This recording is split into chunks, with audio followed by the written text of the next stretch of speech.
Now we discuss about capacity to contract. Section 10 of the Indian Contract Act 1872 defines contract as all agreements or contracts if the following conditions are satisfied.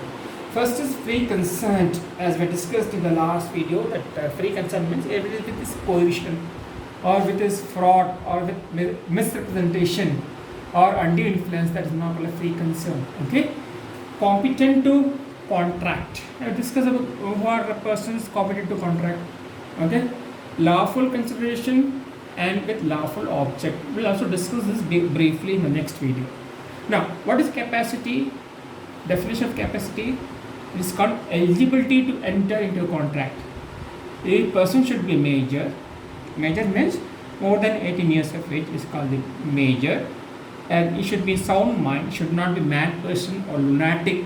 Okay, and it should not be disqualified by any law. If these three conditions are fulfilled, then it is called capacity to enter into a contract. Okay, now minor agreements. Who is called the minor? Less than 18 years of age is called as minors. Now, law protect minors. Okay, the contract with minors is void. It is not valid. Okay, what is that? Law protects the minors because they are not mature enough to deal with the contract. Now, law protects minors. Why? Because they are not mature enough to deal with the contract. They may not possess capacity to judge what is good and bad because they are less than 18 years of age. The mind, they are not have that maturity as compared to above 18 years of age. So, make a point. Less than 18 years is called a minor. More than 18 is called the major. Okay, it should be a major. Okay, what happens?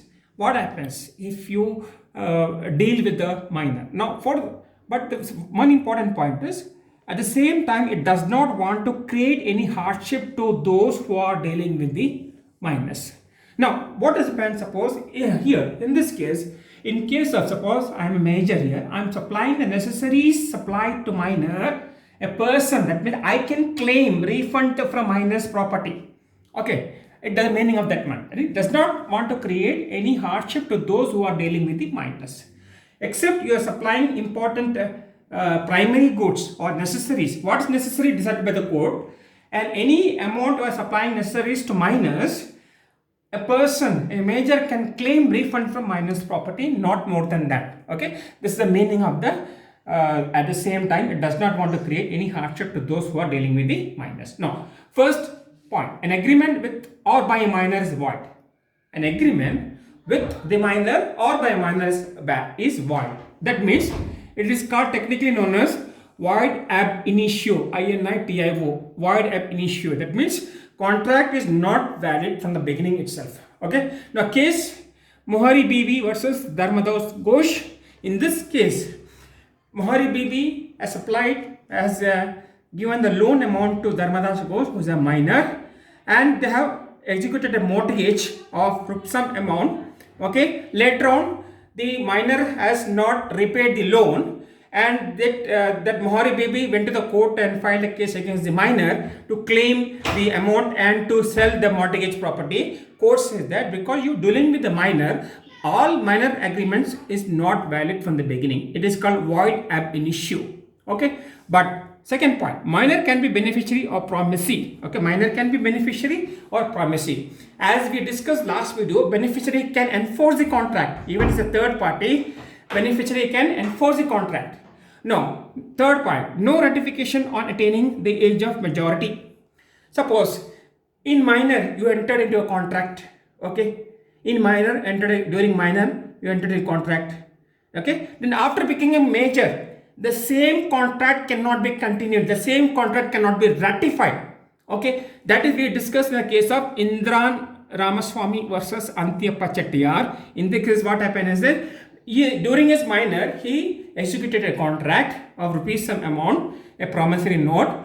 Then after obtaining major, again the old promissory contract has been cancelled and new one was entered for the same amount. Court says that both the contracts are not valid. Contract minor is not valid because it's void ab initio, and because new contract where there is no consideration, that is also not valid. It's a void contract. So therefore, you cannot ratify on attaining the age of majority. You can to prepare a new contract, not the it cannot connect the whole contract.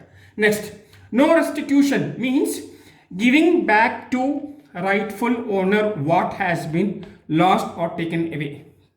Okay, that means, so for example, if I entered a contract with the minor, okay, I given a loan to minor, okay, and I have taken his property as a mortgage.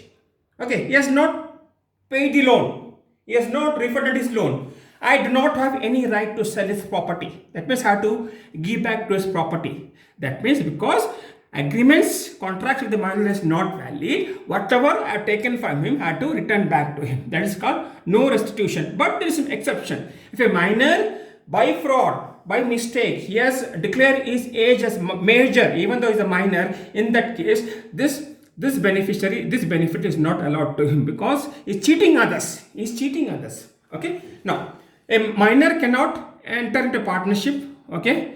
He cannot be insolvent because he cannot have agreement or contract with major other parties here. A minor can be an agent. Okay, he can be agent, but not responsible for the acts of the principal. So these are the different points if you want to make an agreement with the minors. So keep in mind, any agreement with the minors is always void ab initio. Okay, you will fall in danger. We discuss what is capacity contract. We discuss what is my capacity. We discussed who are a minor and why the law protects minor. At the same time, what benefit they have. I discussed about the case, 1 or 2 case studies. These are the essential elements. Agreement with the minor is not valid, it's void ab initio. Thank you.